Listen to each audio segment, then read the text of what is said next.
This video is going to show you how to use molarity like a conversion factor in a stoichiometry problem. So you've got your map of mole land that already shows you several of the things that you know how to do, like going between grams and moles using molar mass, or going from volume of a solution to moles using molarity, or going from moles of one chemical to moles of a different chemical using the mole ratio from a balanced equation. So all this video is going to show you how to do is connect stoichiometry with the mole ratio bridge with molarity. So it's really not new, it's just you've never done this type of problem before. This is what that type of problem is going to look like. We're going to have a chemical reaction where we're going to have aqueous reactants and aqueous product, usually one solid product. And the problem will ask, like, what mass of solid precipitate will form in the reaction of 5.00 milliliters of 0.15 molar calcium chloride solution with an excess of a different solution, silver nitrate solution. So if we look at this problem and we start trying to set it up, we see that it's asking us for mass, so question mark grams.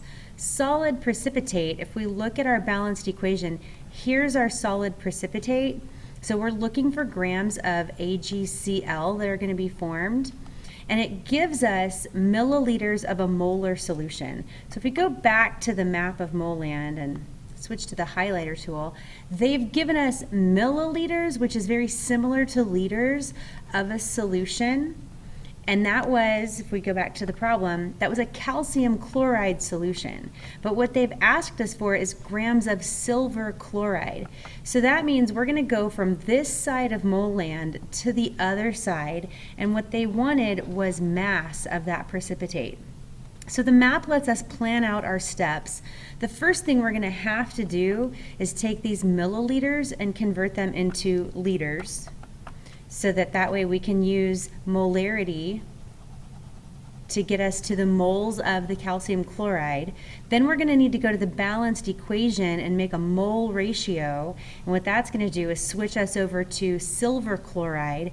And then we're going to need the molar mass of silver chloride so that we can get the mass of the solid precipitate. So after the conversion of milliliters to liters, we're going to need 1, 2, 3 more conversion factors in our dimensional analysis.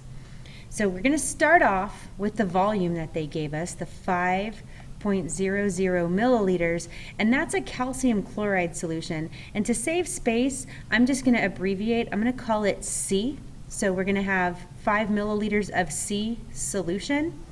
The very first thing I need to do is convert that to liters. So there are 1,000 milliliters in 1 liter. That's going to let the milliliters cancel, and this is all of C right here. We haven't changed chemicals yet. So then, if I look at the map, now I've turned that into liters. The next thing I'm going to need is molarity. When they give it to you as a capital M, you can rewrite it as that number that was in front of the capital M as moles per 1 liter. So we go back to our problem. This could be rewritten as 0.15 moles per 1 liter. And since we have 1 liter here, we would put that 1 liter on the bottom, and the 0.15 would become moles, and we're still talking about C here. That lets the liters of C cancel liters of C. So now if we look at our map, we've got here 2 moles of our calcium chloride. So our next step is the mole ratio. We're going to go up to that balanced equation. And here's the calcium chloride, here's the silver chloride. Our mole ratio is going to use those 2 coefficients. So since the calcium chloride is on top, I'm going to take this invisible 1 coefficient and put 1 mole of C on the bottom, and then our silver chloride has a coefficient of 2, and that's going to be 2 moles of, we're going to call that A. All right, we're just going to take that A off the front. So there's our mole ratio. That lets us cancel moles of C, and that leaves us with moles of A.